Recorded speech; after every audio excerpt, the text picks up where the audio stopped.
To the real world, even with some making it into this very studio. Watch this. That's so skibbity. Right. That's just right. so skibbity. Whatever. Oh.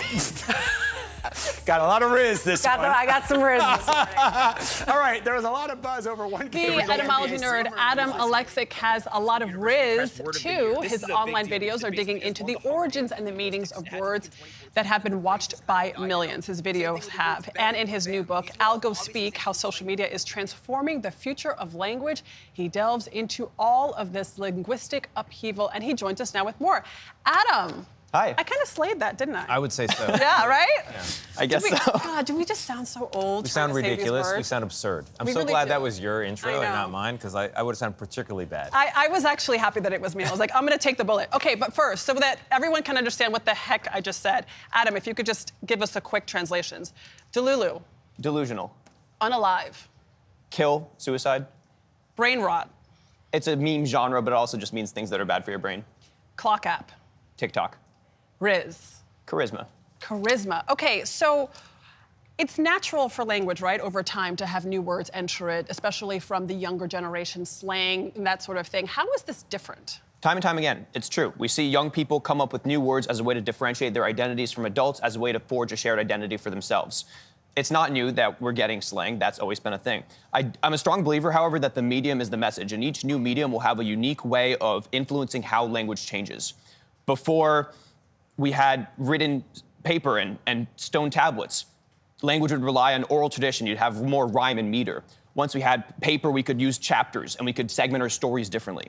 Then we moved to the internet. We have the written replication of informal speech. And finally, algorithms are, I think, a new inflection point for language. They're a new infrastructure underlying the internet and how we communicate with one another. And you say algorithms are pushing certain new, like, algorithmic terms of this, like, social media speak to the masses? Right. The classic example is unalive. You can't say kill on TikTok, so you have to say unalive instead. You can't say kill on TikTok? No, there's platform guidelines censoring certain language.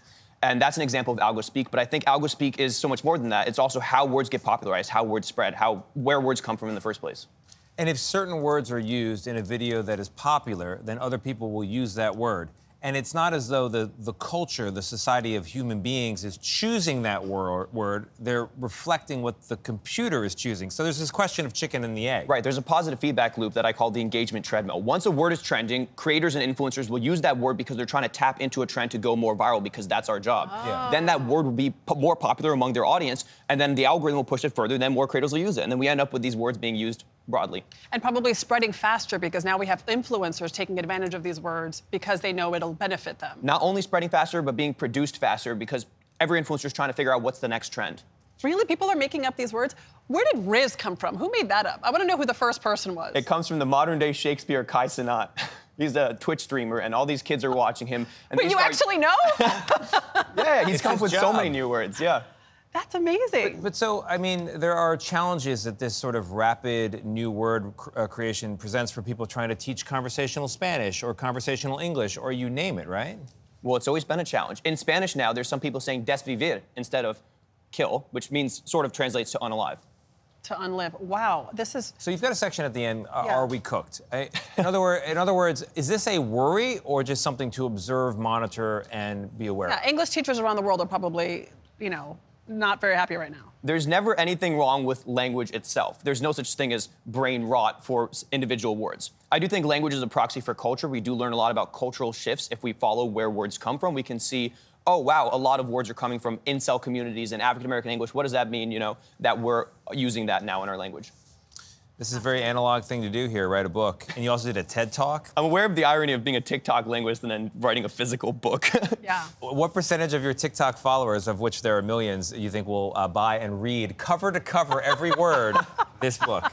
Hopefully some of them. I got kind of a mixed genre here of like talking to young people who like slang words, but also old people who don't know what these words mean. Yeah. All right, Adam, thank you so much. The book, if you want to buy it, is called Algo Speak. Go ahead and buy it. It's great. It is on sale now. It's great for us old people. You can use that as a blurb. Adam Alexic, thank you very much. Do appreciate it.